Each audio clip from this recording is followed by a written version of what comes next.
Welcome back, watch fans. Today we got a special episode where we review the watch collection of Manny Koshbin. And quite interesting. Actually, we're gonna start off. You guys may have seen this guy's videos on YouTube. He's this guy. What is he? I think he's in Newport Beach, right? Newport Beach area. He's got a very impressive car collection, right? That's what he's known for. But he's kind of a watch guy. So, but the point of this video is this. The point of our video is really to talk about watch collecting and what you can learn from Manny Koshbin. Now, let me give you kind of a spoiler alert. His watch collection is kind of mediocre. The watch collection is mediocre. His car collection is great, but if you apply his car collecting philosophy to watches, you'll have something interesting, right? Look, what is this channel all about? What is the Watch Reporter channel all about besides giving you all the latest information on the watch market, besides telling you everything what's happening in the world of Rolex, Patek Philippe, Audemars, Piguet, and more? The point of this is we're interested in exploring interesting watches, right? That's what it's all about. We're looking to find out, to learn about interesting watches, not the basic stuff, not like basic bitch Rolex, your basic bitch, Patek Philippe, Aquanaut, the usual suspects. Ideally, we're interested in unique stuff. Again, it could be modern, could be independent, could be vintage, whatever it is, right? But I think that's what separates the Watch Reporter channel from, all the tomato can channels out there. We're talking about all these degenerate losers like, the Archie Luxury channel, the Tim Wright, the Watch Colony, JJ Hangout, all these Bukyaks, Cuckistanis, and Chomostanis. If you watch those channels, you're going to end up with kind of, again, your life is influenced by the people you surround yourself with. And if you surround yourself with crappy watch content, you're going to end up with crappy watches, right? No pun intended. You might end up like crappy luxury channel, right? But if you spend your time on this channel, you're going to end up with great watches that actually increase in value, right? At the end of the day, you want to have great watches, but you also, I don't know, I like the idea of making money. I want to have a good time and I want to make money at the same time, right? And this guy, Manny, his concept, again, I don't know the details, but he's got some really interesting cars, but he's basically I don't want to say he's a car flipper. I mean, I don't know the real details, but he's essentially, when he buys these cars, and he's got some crazy cars, he's in it to at least make money. I think his angle is to at least not lose money. In other words, he's not looking to, spend $1 million on cars and, at the end of the day, end up with 500 grand in depreciation. I mean, I think his idea is to at least break even and have some great stuff, have a good time, maybe even make money. And I think that could apply to watches, except for I think that the whole idea of watches, which is maybe a kind of the same idea as cars, is, look, if you're spending real money on a watch, you're spending 10 grand, 20 grand, whatever, right? The idea is you want to at least have something that's going to be a store value or at least make you money, right? Ideally, you should have something that exceeds inflation, right? Something that will compound at I don't know, let's call it 7-10% a year or more, right? The watches that we talk about on this channel have all increased in value. Now, by the way, before we get into it, make sure you click the like, subscribe button. You want to click the join channel. And if you become a member of this channel, that's right, you become a member of the channel by clicking the join button, you'll have access to our top secret content, all the good content that we keep away from the peasants. You'll also get the big bonus. We're going to give you a free watch collection review video, custom video. See the link in the video description below. But that's the benefits of becoming an aristocrat. Now, with all that being said, let's get into the Manny Koshbin collection. You probably got more than that too. Let's take a look. Welcome to my man cave. Thank you. What is it? Okay, so he's got this, this tomato can producer Michael, with the red hair, the toupee, whatever he's got going on with a crazy outfit. Okay. Cheap section, but I can still show you. Well, maybe not so cheap. That Ford GT is probably $1.5 million. But Ford, what is it? What is it? I have 9 SLRs. Oh, okay. So again, pay close attention, right? So this guy's he's pretty serious about the cars, right? Pretty much, the stuff he's buying is there's an angle to make money, right? He's not just buying these cars to drive around and put miles on them. Although, I actually like, I appreciate his taste. He's got a great Rolls. I think his daily driver, is a Rolls Phantom drophead. That's the convertible. That's the original Phantom convertible that came out like 10 years ago, and he I think he's put a lot of miles on it. You don't see that car that much. It's kind of, I would call it a dog with fleas, but I think it's a fun car just to have. To smoke cigars, and I like to smoke cigars while I'm driving, and he does too. So coincidentally, actually, I ran into him in Miami last year, right around the time of the Miami Beach Antique Show. I'm at the we got the Green Rush, we got the Baron. I'm at the what is it, in Bal Harbor, the Bal Harbor Mall. They got some good restaurants there. And I was at the place called Lezoo. That's the place. I think that was called Lezoo, like L-E, then Z-O-O.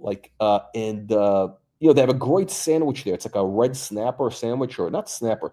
It's some sort of fish. It's like what is it? It's like a local fish snapper, not snapper. It's whatever it is. It's unbelievable. For lunch, that's what they serve. It's $20, and that is probably the best. I don't know, maybe it's more. Maybe it's a couple of dollars more, whatever. But it's a great sandwich that they have there.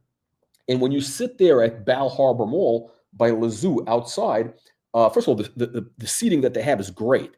And the other thing is, we got the Baron. We got a Baron Baron Snoo. That's right. This is the real reporting channel, right?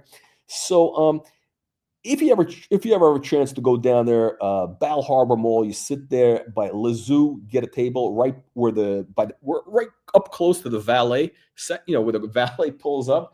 Again, the sandwich is unbelievable, and they also have some good beer. They have on tap. Is it Lef? I think it's Lef. Yeah, I think it was Lef on tap. Good Belgian beer, and you sit there during lunch, you're going to see. The most amazing cars pulling up. You're going to see like every type of, Rolls, Lambo, Bentley, not Bugatti. I haven't seen a Bugatti, but they got like everything pulling up, like the best cars pulling up. Anyway, I'm sitting there having a sandwich, and who sits down next to me? It's Manny Koshbin, Manny Koshkesh. I think he was with his wife and some other couple. And I think it was his birthday. And I'm sitting there, and this guy looks familiar. That's the guy. I say, hey, Manny, this is. And that's it. That was Manny. Anyway, I didn't want to bother him. He's like, his birthday, whatever. But and he was wearing a Audemars Piguet Royal Oak offshore, which is, I don't know. I think the offshore is kind of a tragic watch. But listen, everybody's got weird taste, whatever. God bless. Anyway, let's get into the watches. Let's get into the cars, and I'll explain to you the watch collecting philosophy. Because look, again, with this channel, the whole idea is, it's all about having interesting stuff, interesting watches, right? That you're not going to find. I don't want to be wearing the same watch that the other tomato cans are wearing. I don't want to walk into a room and everybody's wearing like a bunch of bros in the fucking shorts and t-shirts. They're all wearing a Submariner or the Aquanaut or whatever basic bitch watch. It's boring, right? It's like, it's very American. You know what it is? Anyway, so let's get into this. And here's what you could learn from this guy. All his cars, the unique cars. That's the point. Look at this collection. Everything is unique. You may have seen this Porsche, whatever. It's the spec. Everything is unique. And I think that's what you should apply to your watch collection. You want stuff that's unique and has upside potential. But anyway, let's roll. I have a little fetish with SLRs. I think they're the most underrated, misunderstood supercar. Why 9? I don't know. I'm going for 10. 10 is a nice number, but I'm still looking for that. Wait, so the weird thing is, he's got a hard on for the Mercedes SLR, which you see up front. That's the gull wing doors. And he's like hoarding them. He has 9 of them, I think. He said he's going for. I mean, again, this video is from a little while back, 2 years ago. I don't know what he's got now, but he's got a bunch of them. But I think he's basically using that. He's essentially investing in it, I guess. But here's the other thing you got to realize. So he makes his money in real estate. He's a big real estate guy, right? So the great thing about real estate is, commercial real estate, right?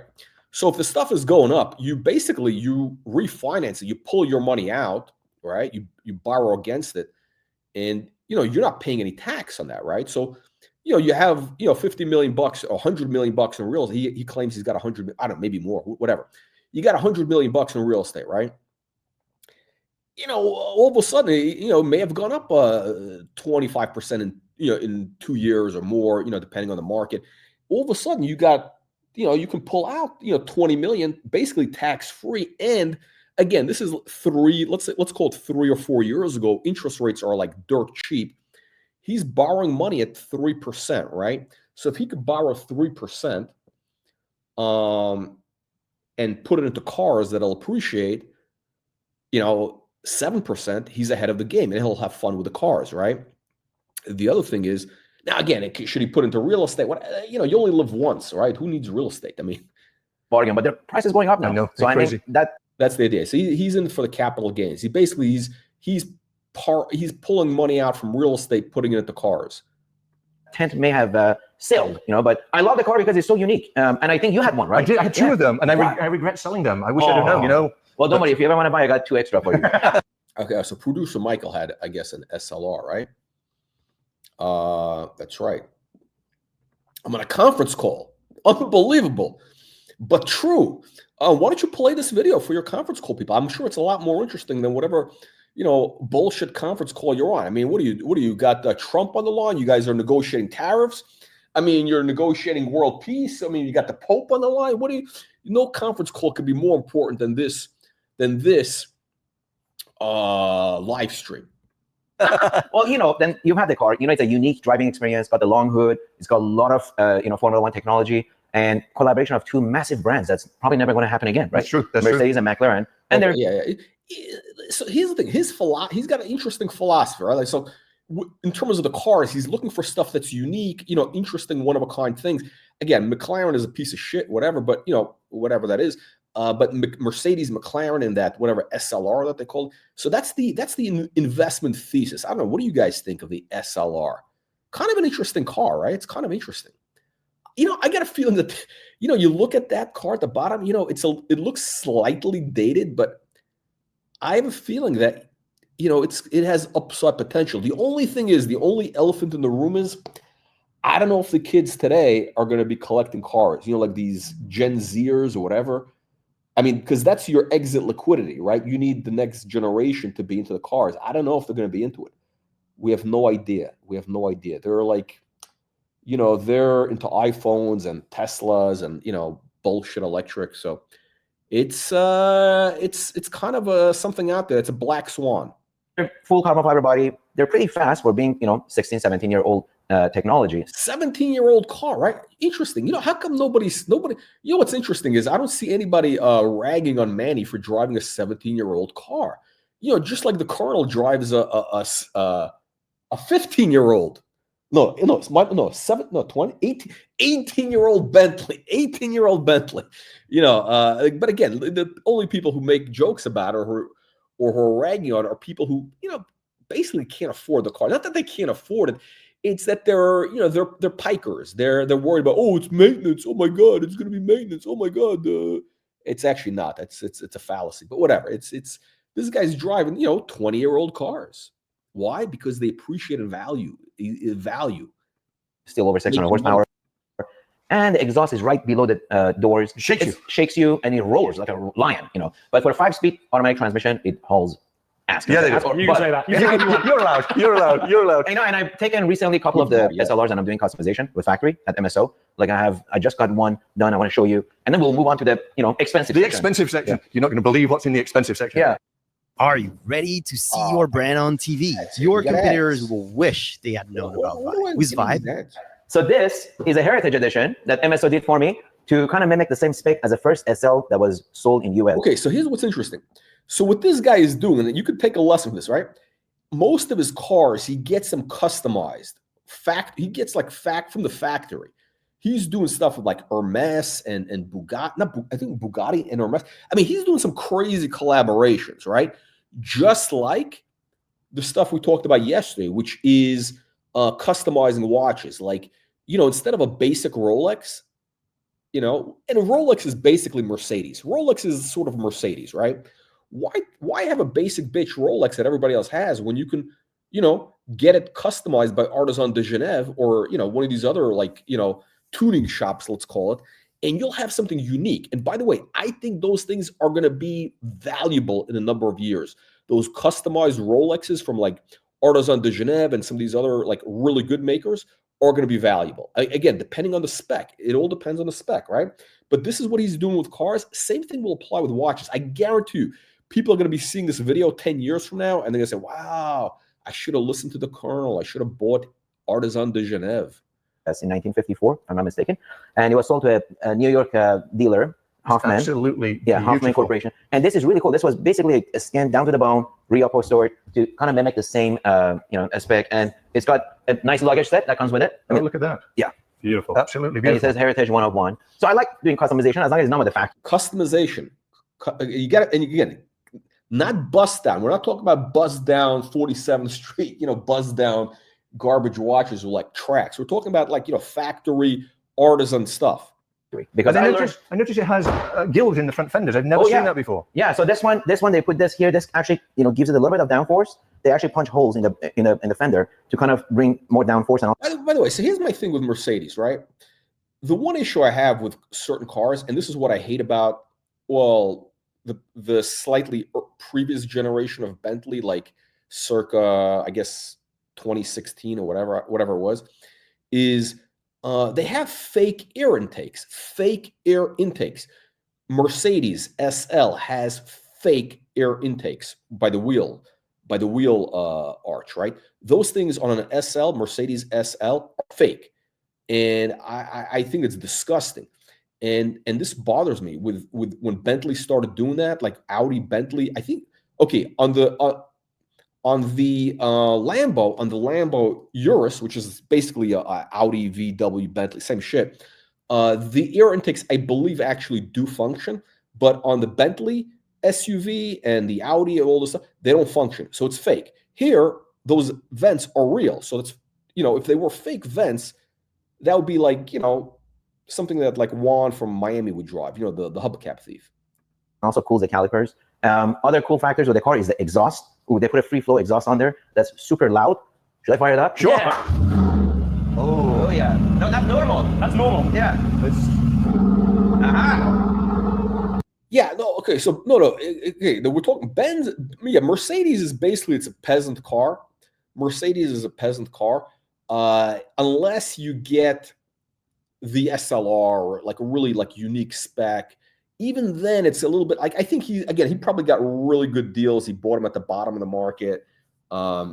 Mercedes is basically like new Mercedes, whatever. It's basically a dog.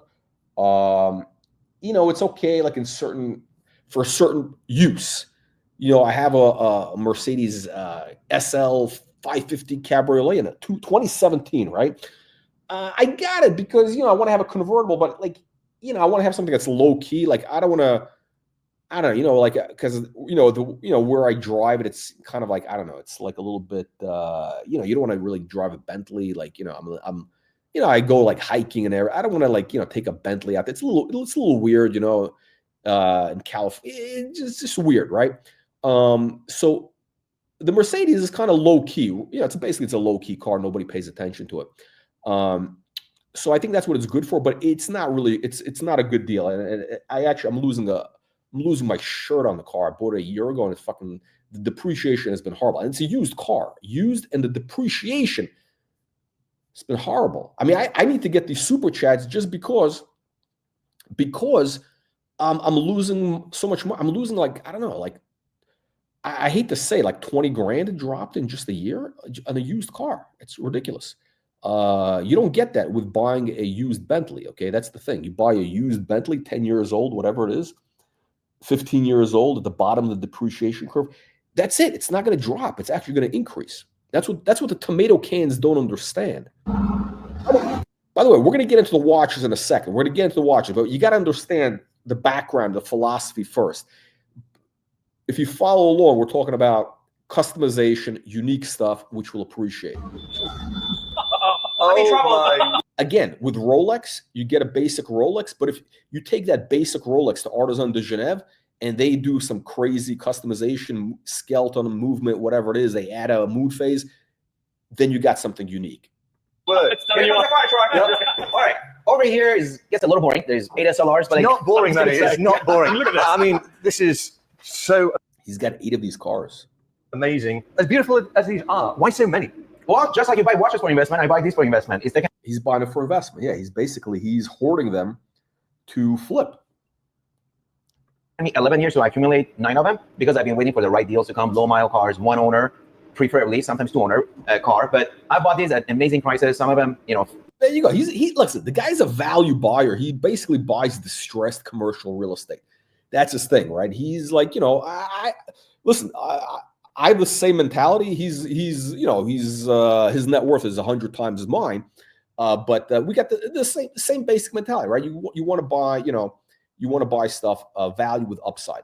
Half of the MSRP, really? With only 300 miles on it. Unbelievable. Yeah, when did you start buying them? 2011, actually 2008. I bought the first SLR Roadster. Really? Similar to you, yeah, from Fletcher Jones, and then I got lucky. Somebody offered me 25,000 miles, sold for over 520,000, and I'm like, $500,000 is a lot of money for this car, right? And then, lucky for me, recession hit. They start going down. And in 2011, I started buying my first one through the Great Recession, and keep buying more and more. There you go, right? You got to buy low, sell high. It's an investment objective at first, but second, I think these are the future Gullwing, and they're going to be worth over $1 million each. Future Gullwing. See, that's the investment thesis. Okay, he's saying that basically that's going to be the next Gullwing, and the exit is going to be north of $1 million, right? So I don't know, he paid 200 grand or whatever it is. He's going to get out of it for $1 million. He's borrowing money at, I don't know, let's call it 3%, 4%. And, it's compounding at 12 or 15%. I think also he's buying this as a car dealer. He's like registered as a dealer or whatever. So, he doesn't have all the bullshit sales tax and registration fees. One day. And they're art. They're super rare. You don't see it. Back to Mercedes. This is my newest Mercedes I got. This is a GT Black Series AMG 1 edition. There's only 41 in the world. It was a $47,500 option to get the 1 package, and you could only order it if you have an AMG 1 on order, which I have. Really? Yeah. So again, you want something that's the unique spec. This is not my thing. It's a little bit weird. The black wheels, whatever. 1 package is this crazy Mercedes emblem impregnated. Yeah, and you get really a cool interior. Oh, look at that. Yeah, so black Alcantara with that green, and only this spec comes with the AMG 1 package, and he has a little badge there that says the AMG 1 Formula 1 edition. And again, this will become a great investment, I'd assume. It already is selling over $400,000 over a sticker. Is it really? This car was $370. There's a black one at a dealer asking $800,000 for a car. Wow. Regular ones are selling for $300 over a sticker. But, eventually these will be super cool when my AMG 1 comes, and it's the same spec, and as a duet, next to each other, it's going to be gorgeous. It'll be beautiful. All right, let's move on forward. This is, again, a limited car. There's only, I believe, 40 heritage editions made. Again, you follow along. It's essentially, look, here's the thing, right? This is not like one of these MTV Cribs videos or some rapper or some other actor or whatever. He's got 5 brand new, I don't know, Lambos, whatever, just basic stuff, all, regular stuff. That's for suckers, right? That's kind of like the Bear Clooney thing, right? If you look at kind of the tomato cans, like the Bear Clooneys, the Archie Luxuries, you got all those Cuckistanis and the Chombo-Stanis. They're all basically buying regular stuff. I mean, like if you look at this Bear Clooney who thinks he's like hot shit.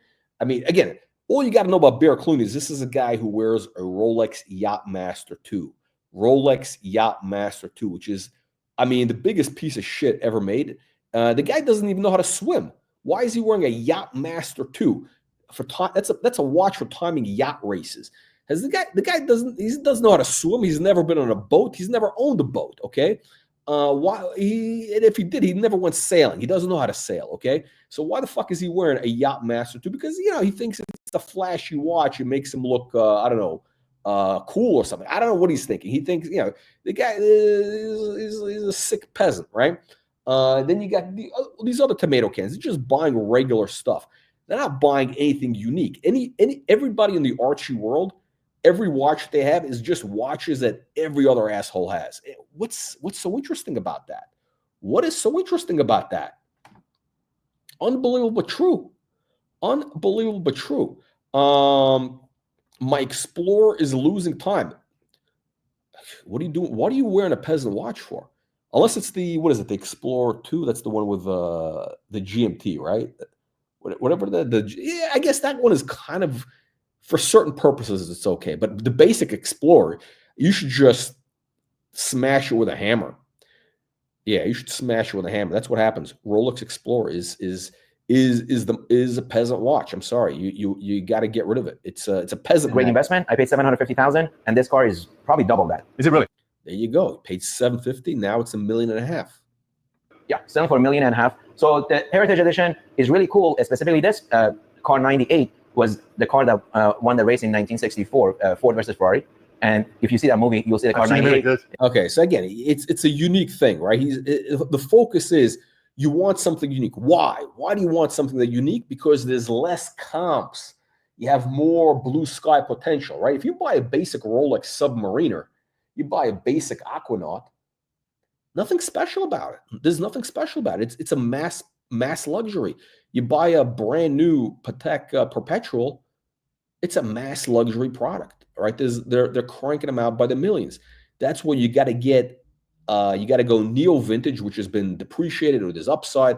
You got to get something where there's upside potential. At least, maybe. I hate to say the Tiffany dial thing because the premium is not worth it. The Tiffany premium, the Tiffany dial, it's just an extra signature. It means zero. Those premiums are going to shrink. They're going to shrink. Traditionally, there was no value to it. People went crazy. They're suckers. Anybody who pays double for a Tiffany dial Patek is going to get their shirt, lose their shirt. Yeah. So it's very, very cool. It has a lot of history, legacy behind it. And to be honest with you, Ford outdid Ferrari on this one. Do you drive it? I think it has 52 miles. Oh, 99 miles. So not really? No, but here's the thing. Ford tells me I got to break the engine in, and to do that, Your I have to drive it servants 600 miles. And I don't have time to do 600 miles, but I'm working on it. I'm going to take it to lunch today. If you need any help, Adam and I volunteer. We'll put some miles on for you. Absolutely. Yeah. I'm only down the street, Manny. So anytime. And it's this. Hello, my name is Nick look at Kemp, this. I'm and getting I'm these the ads. design director for Flint & Tinder. Today I'm going to talk to you about one of my favorite pair of jeans, What is the these Everyday guys? Stretch Selvage Denim. Hold on a second. We just- Here's what I don't understand. Why am I seeing these ads? Who are these people selling clothes online? Why would somebody buy clothes online from one of these bouquiaques selling you their clothes? How do you know what it fits? How do you know that what it is going to fit you? Why would you buy that? And what are you going to ship it back if it doesn't? I mean, you're going to waste an hour of your time, taking it out of the box, shipping it back. Who the fuck? What is this garbage? Designed this pair of jeans to be the perfect year-round weight for maximum wearability with the perfect amount of stretch for all-day comfort. It also comes in 4 great, authentic. I mean, look at this. This is a guy with a baseball cap indoors with the dress shirt with the shorts. Who is this bouquiaque? I mean, the baggy pants. This is like for Bear Clooney and O'Cuck. I mean, with his size 7 Skechers. And with my friend Neil, and this was really a project that took many hours, and I had to take a trip over there. Deserves an opening. Okay, I don't because want McLaren. Fuck McLaren. Obviously the leather fabric is all. It's got some unique thing. Okay, whatever. Okay, hang on a second. Let's get to the interesting thing, and then we'll get to the watches. We're going to get to the watches in a second. Wait, is this the Hermes collaboration? Toolbox. Look at that. I've never seen anything like that before. That's so sick. Yeah, if you get stuck on the freeway, you know where to go. Yeah, right. Actual gold? No, they'll be anodized probably, but Anodized, yeah. But wow, that's really very special. So this was my 3rd Hermes car. My first. Okay. So what car is this? Is that a McLaren? I don't even know what that is. Hang on a second. Let me back up. I just got to know what this is. What is this? Okay. So what's interesting is this guy is doing collaborations with Hermes to make the cars, which is, I've never heard of it. I never heard of Hermes doing, you commission them to customize an interior. I don't know. It's got to be, I think you probably have to be, number one is you got to be like a major client, first of all. You got to have like a major like spending history probably. And, at least 7 figures, right? And then to do the job, I don't know what they would charge. It's got to be some astronomical amount. I can't imagine it's less than a couple $100,000. I don't know, but it's going to be completely unique, right? Hermes interior. All right, this one deserves an opening because the doors are just super cool. So this is 17 feet long, 1,050 horsepower, and is my fastest car, 0 to 200 miles an hour. Fastest car. It's even faster than a Bugatti. Forget 0 to 60, 0 to 200. I heard that. It's crazy. So what's cool about this car, aside from being super limited, they only made 106 in the world, but this is the only one-of-one Hermes edition. It took me about 18 months between Hermes and McLaren to collaborate with the design. It's got Okay, so what's tragic is, I don't know. I think that's a bad decision. Hermes and McLaren is not a good combination. That's sort of like, that's like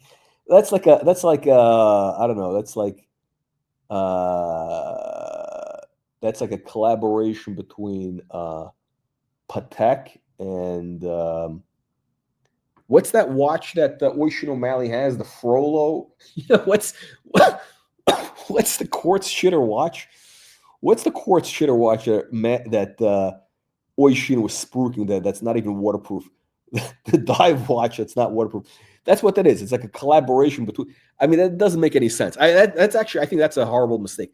McLaren is known for horrible build quality, and when you bring in Hermes to do it's a weird. That might be a loser, but whatever. Let's see what he says. a one-off design of seats, even the buckles. I mean, that's crazy. Obviously, the leather fabric is all hand stitched at the Hermes factory. Have you driven?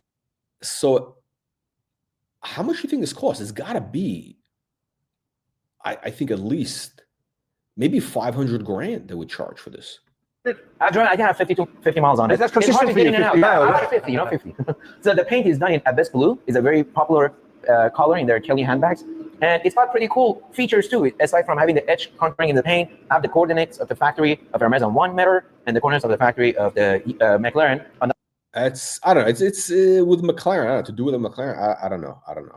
But whatever. Let's keep rolling. We'll get to the watches. other mirror. So That's cool. very interesting. And it Isn't it? I does mean, come that's with a great idea. it does come with a gold toolbox. Look at that.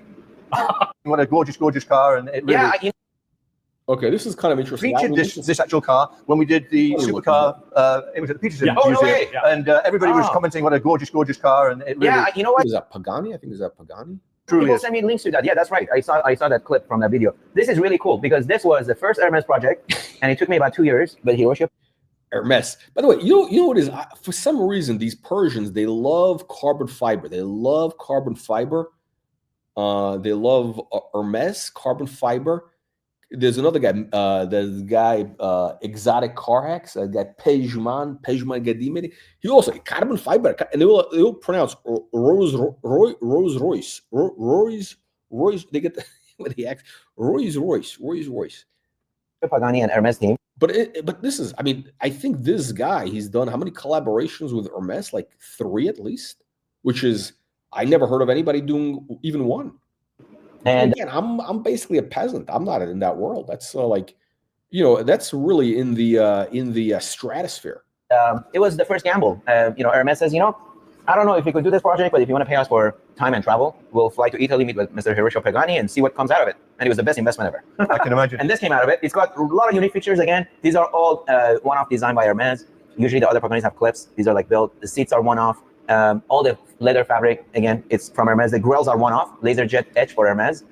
Paint is to match one of their heritage brown paint. And this one here. Again, it's kind of like Artisan de Genève, right? So if you have a basic Pagani, like, you're another guy. You have this car. Again, assuming people are still going to be interested in cars 20 years from now, this thing is going to be like,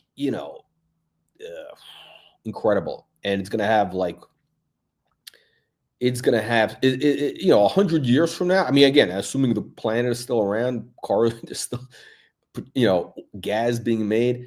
This is going to be considered like, wow, like.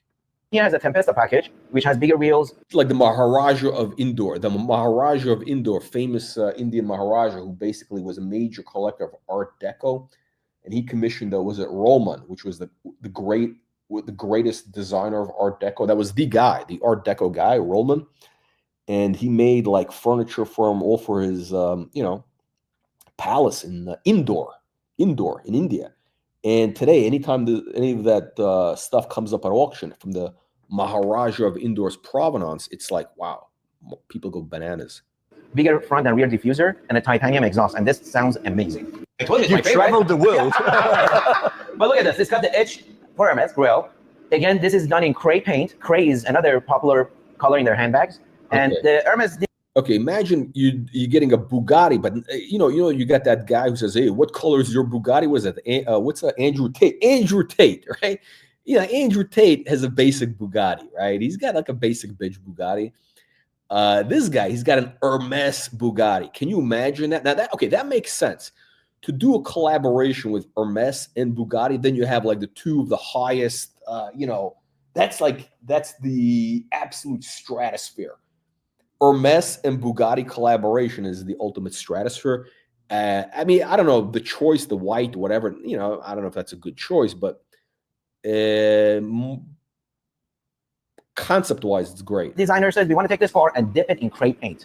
So to do that, it took us an 8 months delay because Bugatti didn't want the rear bumper to be painted. So we went back and forth. Believe it or not, I canceled this order probably twice. What is this garbage? In the period of 3 years that took to design it. So 3 years to design it before the car was produced. It's spectacular. And I want to show you the front. Why did Bugatti not want the rear bumper to be painted? Hermes, and in French it says dressed by Hermes because all my cars are dressed, right? Because they send them naked to Hermes factory and they get dressed there. And they all come with a baggage. Spectacular. Okay, listen, what makes the collection special is this unique customization. That takes a lot of balls. That takes major balls to do something like that, to get a customization by Hermes, and also major money. Like this is like, I don't even know, like who do you call to get, what do you walk into your local Hermes boutique at the shopping mall and say, hey, I want a Bugatti customized? I think they're going to want you to be like a major customer first, no? Okay, let's get to we're going to get to the watches in a second. Let's a lot of white. I'm not a fan of white. I know like all the Persians, they love white. They love white cars. Love white cars. Still a lot of money, but huge difference. All right, so this is my third Bugatti. I had a fourth one I sold, but I have third Bugatti. Another one coming. I have a Bugatti Bolide coming. But this is really cool car. This is one of 3 in the world. And Bugatti, did a Legend series of 6 variations. This is one of them. It's called Rembrandt Bugatti. And Rembrandt was Ettore Bugatti's brother. He was a sculptorist. He did life-size elephants in bronze. So that's why there's a bronze elephant there. There's a couple of small elephants on the side. Yeah, this is beautiful. Yeah. Lower center console out of platinum. And it's pretty cool because there's a history behind it. And, it's a super limited. Again, only one for US, one for Asia, I think one for... There you go, right? Again, the concept stuff that's unique. That's the whole point, right? Okay, whatever. We're going to get to the watches in a second. The watches are disappointing. The watches are going to be disappointing. Let's get to the watches. Here we go. Okay, here we go. This is going to be disappointing. Okay, let's go to Manny's watch collection. So today we're doing something different based on popular demand. 1, 2, 3, 4, 5, 6, 7, 8, 9. Hey, I can still count. Okay. So my first watch was a Raymond wheel. This was my first luxury watch I bought when I started making money doing mortgages. Raymond wheel, right? I always thought it was Raymond Weil, whatever. Weil, piece of shit. I think I was 20 years old. You can tell the box is very very 90s. It's a very 90s. It's not. The bracelet actually, it's a little bit tacky, but I think years from now it's going to be considered kind of funky. But yeah, two-tone. It's very sentimental because I paid $1,450. I still keep the price tag. And back then it was a lot of money for me, right?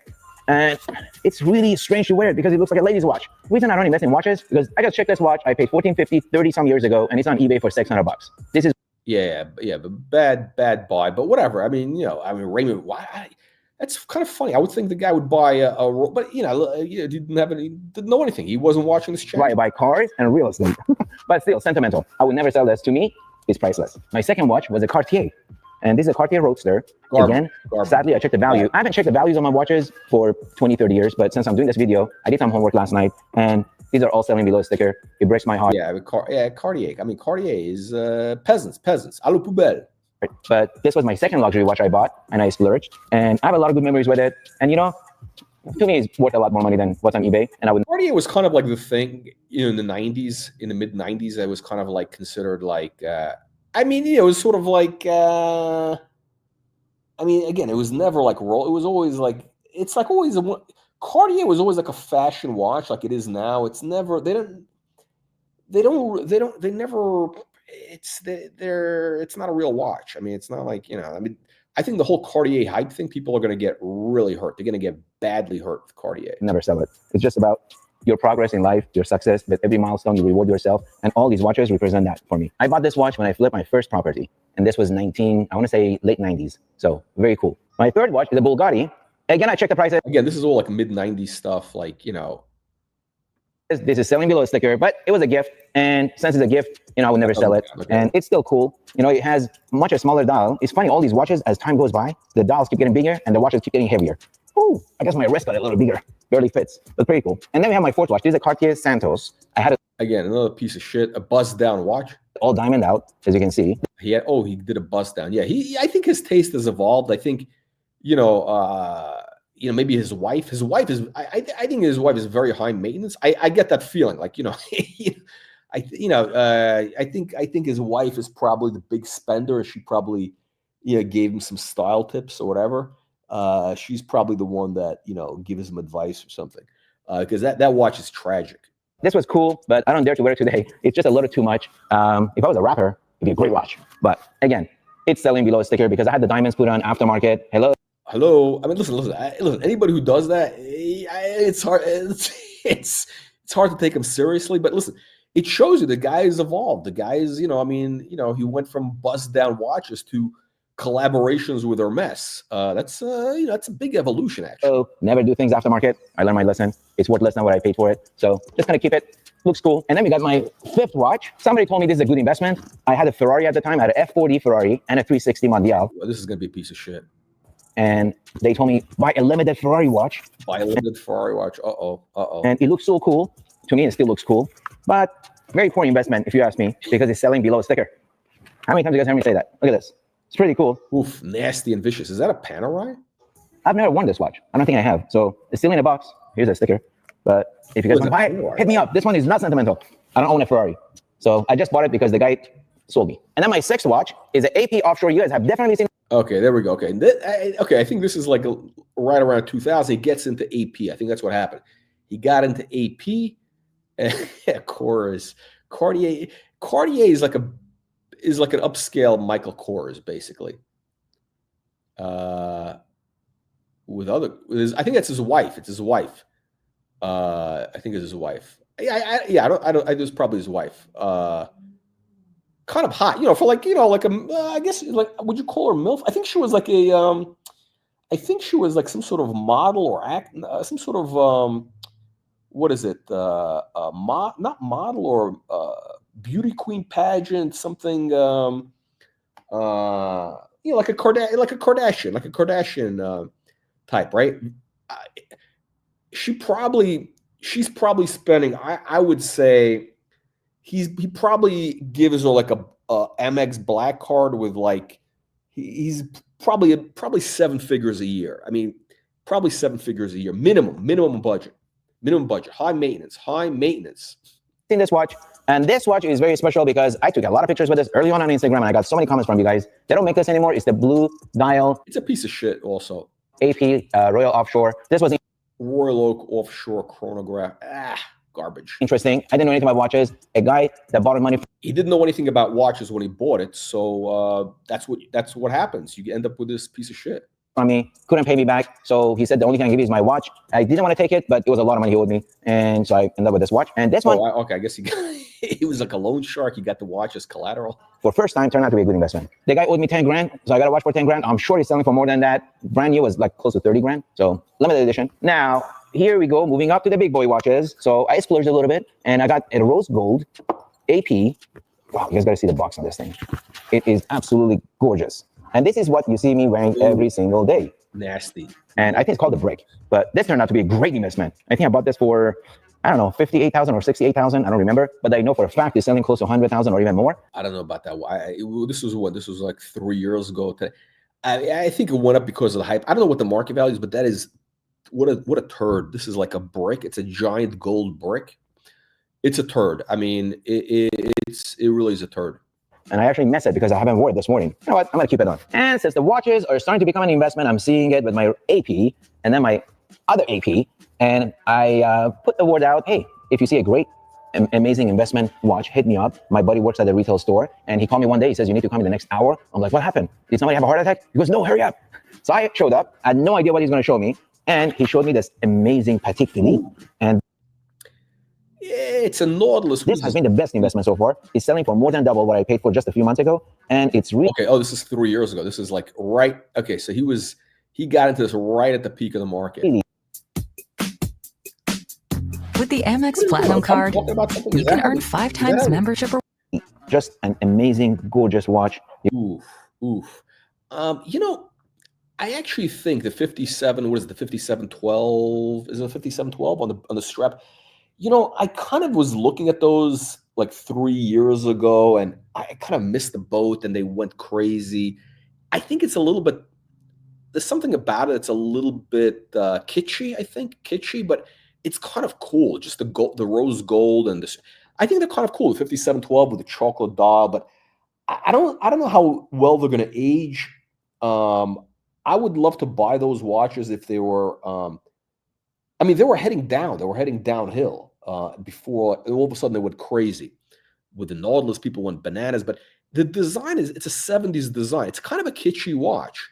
At the right, you know, if the price is cheap, I think they're going to be cool. But it's not like it's not an important Patek. You know, it's not something that's.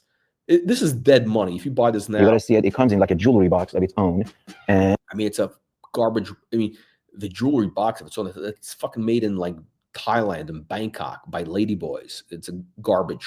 Patek boxes are garbage. I mean, they got some polish, but they're garbage. And wow, this is one that I get nervous when I wear this because just refined. It's a leather band. So this is a Patek Philippe Nautilus chronograph, and they're selling. There are some on the market for 200 grand on eBay, and I think I paid 70 grand or 68,000, something like that. So great investment. All right, last but not least.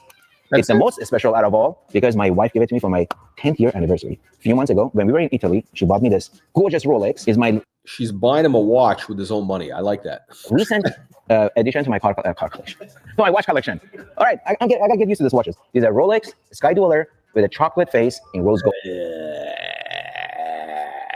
I don't know. You know, it's weird because he wears these big bulky watches. He's like a little guy. I mean, he's basically, well, I was going to say he might be shorter than me. I think he might be shorter than me. I think he's probably like 5'6", maybe 5'7" on a good day in sneakers with a high heel. I don't know how, but he wears these giant watches. He likes these big, bulky watches. Rose gold. Yeah, rose gold chocolate. I think that's a good look. Very popular watch. I haven't worn it yet. Actually, maybe I wear it. I think the problem with the Sky Dweller is just the proportions are wrong. The problem with Sky Dweller, it's a great design, like complication-wise. The dial, it's just too big. But the whole concept of it is great. It's just the watch is too fucking big. One time, but I gotta get a size. I haven't had time. But I love this watch. This is not actually my first Rolex. My first Rolex was a Daytona, and I got robbed. This is many years ago, and that was He got robbed. He got robbed, probably by Archie Luxury. Amazing watch and amazing investment. It's selling for much more. But this one will never be for sale. So don't hit me up for this one. I love it. Well, I just got a gift from Ellie. This looks like very vintage, and you won't believe it. It's like a disassembly of an antique watch, and we're doing watch video. Holy moly, this thing's heavy. So this looks like a wood block that's carved out, and the watch, my oldest watch. Now I gotta find out where I'm gonna put it. Since my passion and love for cars have been growing, and I have a new appreciation for craftsmanship and detail in these automobiles, I'm starting to grow the same passion for watches. So you'll definitely see more watch collection previews from me, but give me some time because I take my time to buy cars and make them very special to me. I'm gonna do the same thing with the watches. Very basic. I mean, horrible. Actually, the watch collection is horrible. The watch collection is pretty bad. When I saw him in Miami, he was wearing a Royal Oak offshore. You know, on the rubber strap, it was like what was it? It was a different one. I think it was like a bluish, like a light blue. It was a nice watch. I mean, you know, looks. I think the Royal Oak offshore, the whole concept of it when they first came out was basically kind of like a swatch. The Royal Oak offshore was basically like a swatch for like rich guys who are flashy. I don't know if it was rich guys because they weren't expensive. They were like. I think under 20 grand, right? They were like maybe 15 grand, 16 grand, but it was kind of like, it was basically a swatch. When they first came out, the Royal Oak offshores were like, they had different colors. They kept changing the colors, different combinations. It was collectible. That's what it was. What happened was people, let me pull this up. I'm just wondering what's going on with it. But it was basically something that there were big watches, flashy. Let me see. And what happened was actually, and who was buying it? Like, a lot of rappers started. Actually, what's his name? Jay-Z was I think the first guy to really buy the offshore. He was the first like rap guy to buy the offshore. And after that, listen, everybody copied him, right? And that was, I think, in the late 90s. And that's when Francois from AP said, hey, we gotta, make a deal with this guy and, see if we can, be clout chasers and ride his dick. But anyway, this is, look, offshores are, relatively accessible, right? They're like 15 grand. I don't know what the price, I've never been interested in it. Sky Dweller. The Sky Dweller, I think, is a great kind of design. It's just too big. It's like, the concept of it is great. I love it.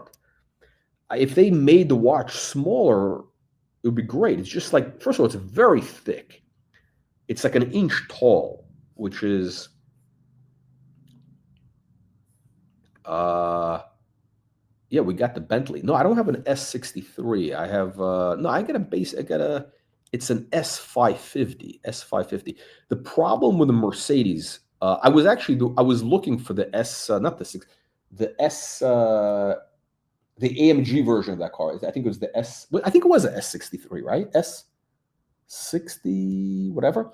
The problem, what I was told by my mechanic was the AMG engine on that car, something with the torque, something happens, and it can break the, what was it? You can have a major, like, the engineering is bad, and basically you can run into like a $12,000 repair bill. Something breaks on them, the engine mount or something, because the engine is too powerful for the car. The AMG engine is too powerful. The torque, something happens with the torque or whatever. I forgot what it was, but like, he basically told me stay away from the AMG engine on that car because it would be just, they're known to have that problem, and I don't want to have problems. You know what I mean? Like, I don't need problems. Anyway, so you know what I'm actually thinking? I think the Royal Oak offshores could be getting into, I don't want to say it's a good value. I don't really pay attention to it, but you know what? I think at some point people are going to look at this and say, it's kind of fun. It's kind of kitschy. Look, this is what happened with RM. Basically, Richard Mille copied the offshore concept.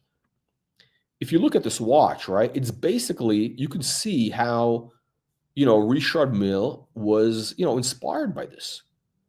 I mean, he made a different design. I mean, Richard Mille is basically a copycat watch of like a Frank Muller and an offshore. If an AP offshore and a Frank Muller had a baby, it would basically be the RM. And they evolved, but basically this was, like the pushers, the rubber, the whole pushers and everything. That's kind of the idea. Bulky, big, flashy thing on your wrist. It like, to me, this seems very cheap, actually, when you compare it. I mean, relatively speaking, right? Relatively speaking to everything else out there, 16 grand, you're getting a chronograph. Why is, I mean, you got to ask, why are the other Royal Oaks selling for, I don't know, 40, 50 grand for the bracelet? It's the same movement, right? I think it's the same movement. I mean, it's kind of a fun watch if you have like a big wrist. It's starting to have like a retro vibe. It's starting to, when were these made? Like 25 years ago? they're starting to develop. I think they're getting into this kind of like a retro vibe territory where it's vague, it's vaguely interesting, right? Oh, you got a timing function. It's like a submariner. You got a timing function on here.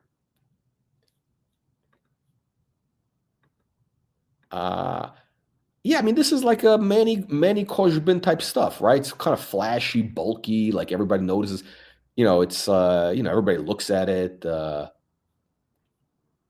It looks like it might be expensive. When you think about it, this is like a good deal compared to, everything else out there. Compared to Rolex, right? Compared to Rolex. To a Rolex Daytona, you're going to have an Audemars Piguet offshore.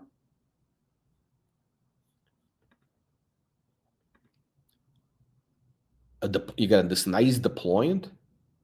Again, I don't know how reliable, I don't know repairs, whatever, but you could see the value proposition. I mean, this is, listen, Audemars Piguet is a legitimate brand. My only problem with the offshore is it's kind of like, who's going to wear this? I mean, I can't wear it, obviously. But actually, I did put on one of the new offshores that's like a whatever. Oh,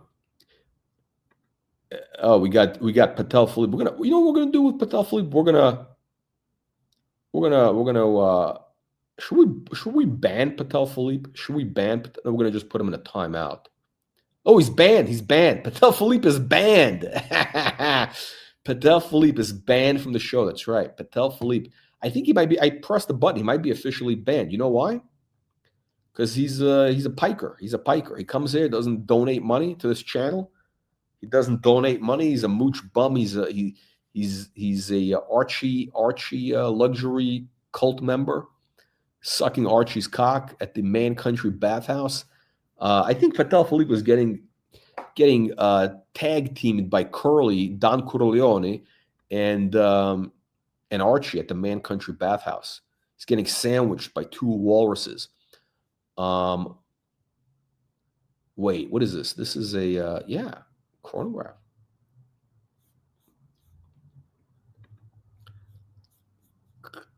I don't know. What do you guys think? Would you buy this? I mean, let's say if it was 15 grand. Let's compare this to a Rolex Daytona. An offshore versus a Daytona. I think the value proposition is close. Yeah, I mean, that's the thing. That's exactly what it is. It's kind of like the offshore is basically like a high-end Swatch or G-Shock. The idea was to make all these different dial colors and, different combinations so that, guys would collect them. So it becomes,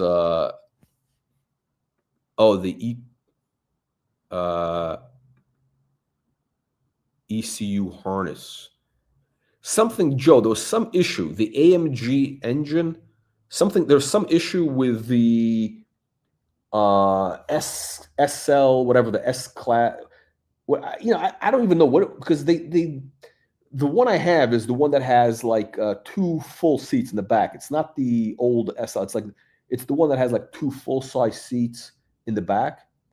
And there's, I don't know what, and then I think it's the S63 is the AMG version, but there's some issue with it, which becomes expensive. Something breaks, like very seriously. Basically, the transmission.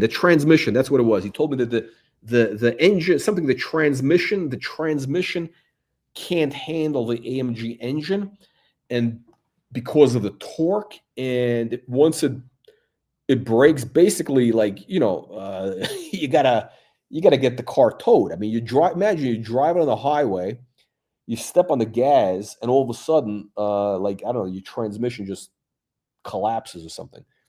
I think that's the problem with that AMG. Yeah, that's what it is. Daytona. Nah, I think that Daytona's fine. You drinking the Kool-Aid. You drinking the Kool-Aid. Drinking the Kool-Aid. It's fine.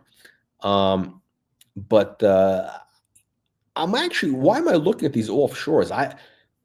I'm kind of looking at it not from a personal standpoint. I could never wear this, but like almost as I'm vaguely intrigued by the speculative possibilities. I don't know. I don't know what the market is like, where they were or whatever, but it seems to me like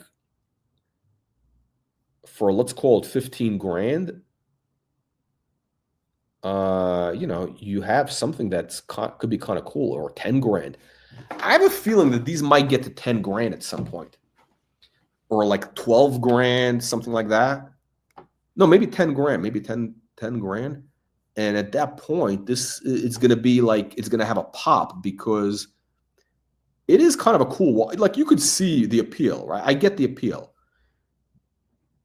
I understand the appeal. It's like, you're getting a lot of wrist presence. And look at this. This is an annual calendar. 20 grand. It's a good value. I mean, I don't, good value. Annual calendar. Royal Oak annual calendar. People, apparently, they don't like it, because a normal size Royal Oak would be 30 grand, right? I think the bottom is going to come in about 5 years. So we're not there yet. I think we're about 5 years away. These things are going to depreciate more, but at some point they're going to be kind of cool. Yeah, the one I put on, a new one on the wrist, it was a titanium with like this gray dial, titanium offshore with a gray dial with like a baby blue rubber strap, and it felt great on my wrist. I mean, it felt great. It looked big, but I thought it was, it was actually, yeah, it was, yes, it was, yeah, I didn't even want to put it on my wrist. It was, actually, it was at the Royal Oak. It was at an AP boutique, which, these people are a bunch of assholes. But the guy who was the guy I was talking to, who was like I think he's the watchmaker. I don't know what he does there. But anyway, he was like, hey, it was his watch. It was a watch that he had. And he said, hey, why don't you try it on? He's actually, his wrist is like my size. So and I was like, wow, that's a big watch. And he said, why don't you try it on? I tried it on. I was like, you know what? I mean, it feels great. It's on the wrist. It's like the titanium gives it like a very unique feel. What is this made of? Steel? Yeah. I think the move is going to be with these offshores is something colorful. You're going to want something colorful, titanium or gold, rose gold. Let's take a look. Bumblebee.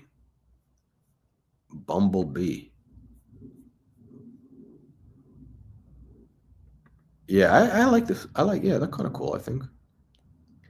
Oh yeah, the off. Yeah, I think the Vacheron overseas is kind of a cool watch if you have the wrist for it, especially the dual time. The dual time is a good deal. The dual time is a good deal.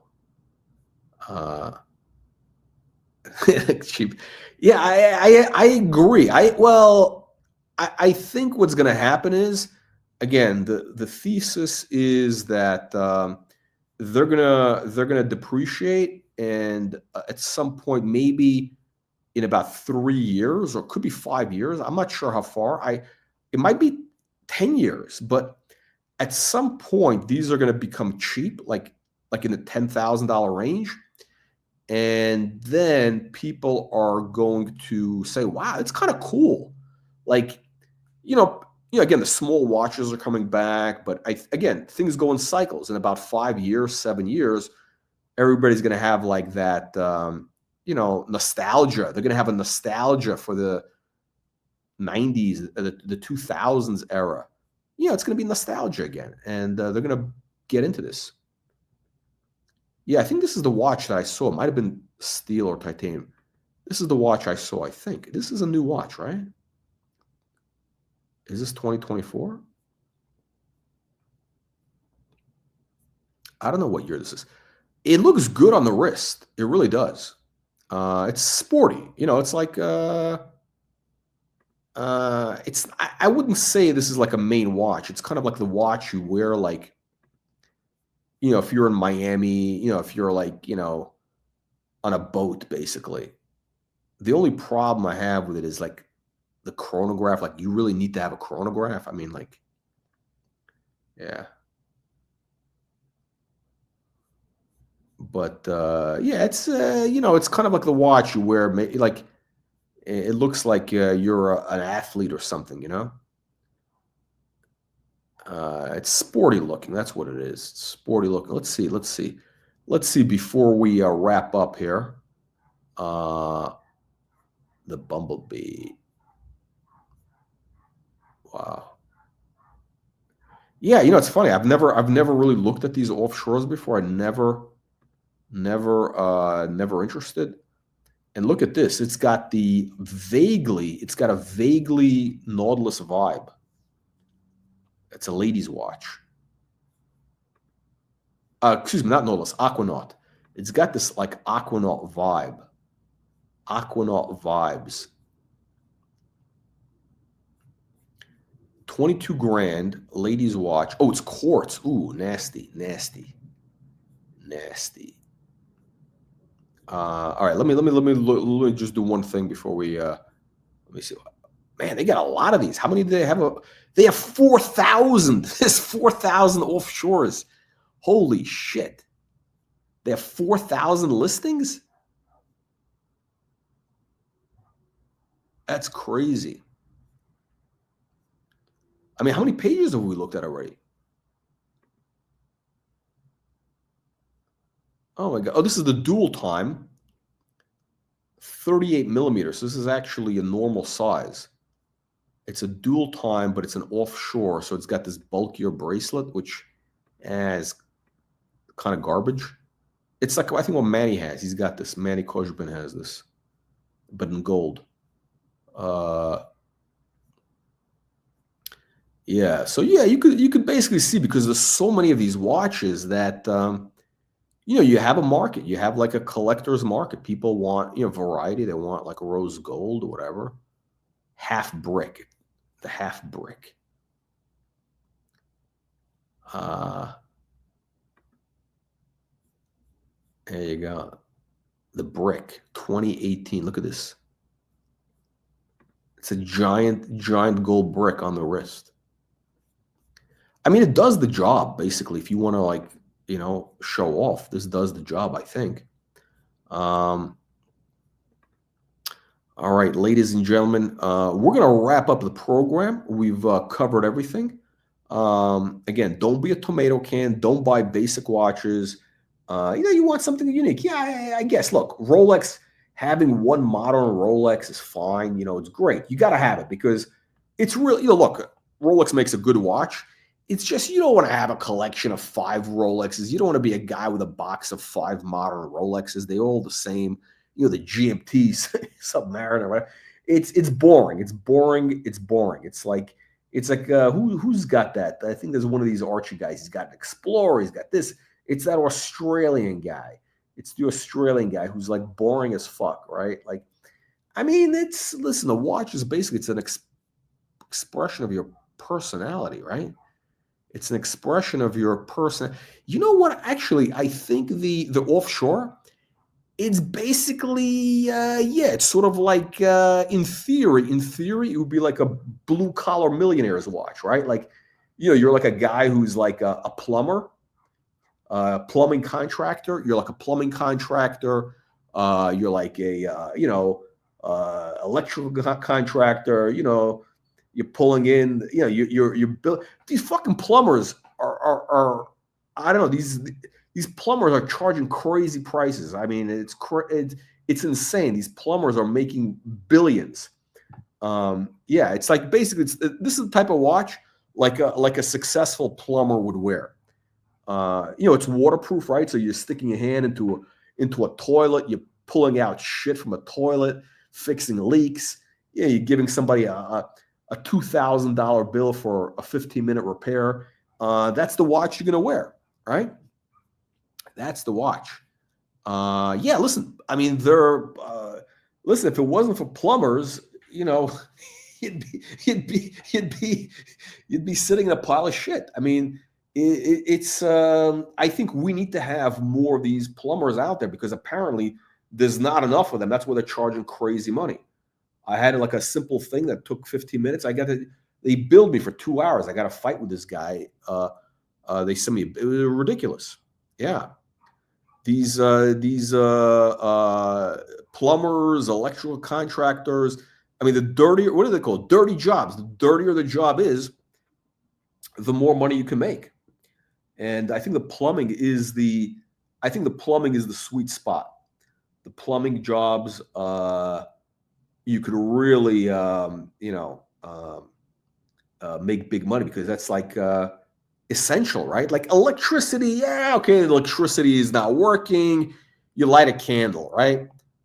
But let's say your toilet is stuffed up, right? Your toilet is stuffed. You got shit floating. There's shit coming out of your toilet. It's going on your floors. It's coming out of your sink.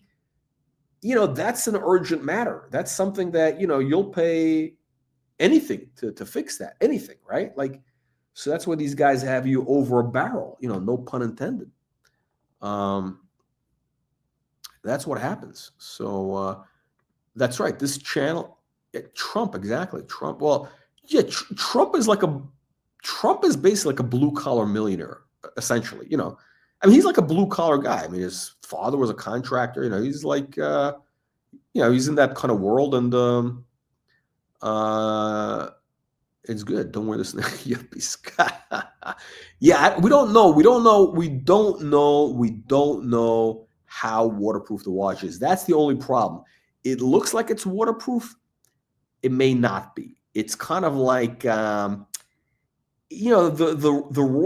Royal Oak offshore and the Nautilus, the Royal Oak, all these allegedly waterproof watches, sports watches. They're kind of like the air vents on a Mercedes or Bentley by the wheel arch. It's non-functional. It's really made to look like it's sporty, like it does something, but it's not. It's kind of like an SUV. It's like an SUV that's only a two-wheel drive. It looks like it can go up a mountain, but it can't. It's kind of like it's designed to look like it's tough, but it's it really can't go up more than like a 3-degree incline. All right. Thank you to all our show sponsors, and we'll see you all on the next one. I think that's the thing with Trump, is that he was very relatable. The thing with Trump early on, right? This was the big thing, like years back when it was analyzed. Why was Trump really popular? I mean, the guy was a billionaire, right? Why was Trump really popular in the black community, right? Everybody's saying he's racist. And I don't know if I don't think he's racist, but Trump was hugely popular in the black community, back, before he ran for president the first time, right? And the answer is because, like, Trump is a type of, like, that's like, or blue collar guys, right? But essentially, every like blue collar guy, if he thinks about, if he's going to be a millionaire, he wants to be like Trump. He wants to drive around in a giant limo and have the gold fixtures, gold check, because that's really, Trump is a cartoon character of what a rich guy should be, right? A lot of billionaires, they're kind of low key, right? That's very boring. Trump is, he's got to have the biggest plane, the boats, the flat, gold toilets. That's kind of the idea that you have of what a billionaire should be, and he's not shy about it, right? It's always like flash. That was the role, right? He wears the part. That's why he was very, I think, and also he's he's got a good personality, right? He's got good comic delivery and everything. But he's got that. I think he plays a role. He's always played that role of this kind of character. That's what it is. There we go. We pulled $10 out of this guy. There we go. We pulled Green Rush. You know what it is? This guy Green Rush, he's kind of like, you ever see these street performers? Definitely in New York this happens, but you see these street performers, they put on a show, and in theory it's free, right? But then after the show or in the middle of the show, they got a guy coming around. That's the guy with the bag or the cap to get the money, and he gives you dirty looks if you're standing there and watching the show and you don't throw $1 in or some change. They give you they put the pressure on you. They put the pressure on you and they give you dirty looks if you're watching and you're not tipping, right? That's what it is. That's what Green Rush is here to do. He's there to to put the pressure, to get the collection plate. Because look, this channel is kind of like a televangelist. This is like who's the guy? Tammy Faye and Jim Baker and all that stuff, the televangelist. This is the same thing. Look, we're here to spread the gospel, okay? And it ain't free, okay? It ain't free to spread the gospel. It costs money. These private jets, the Rolls, the 50,000 square foot house, the hookers, the cocaine, these things cost money, okay? It ain't free. Hang on a second. Let me pull this up. We got to pull this up. Because people need to understand that these things are not free, and we need your money to pay for it. Let me see this. There we go. Hang on. Let me show you how to do it. Let me show you how to do it. Let me pull this up.